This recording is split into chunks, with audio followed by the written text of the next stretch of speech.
समर्थ पोलिसांनी घरफोडी करणाऱ्या सराईत गुन्हेगार शिवाजी खंडागळे यास ठोकल्या बेड्या।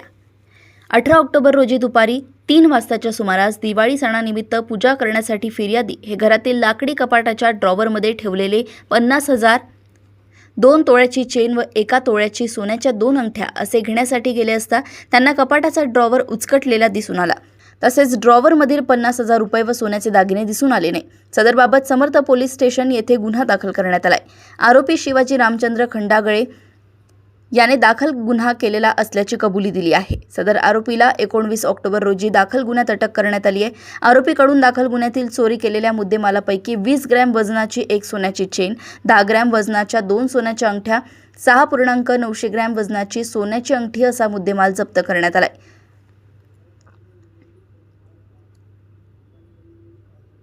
सहसंपादक रणजित मस्के यांची रिपोर्ट।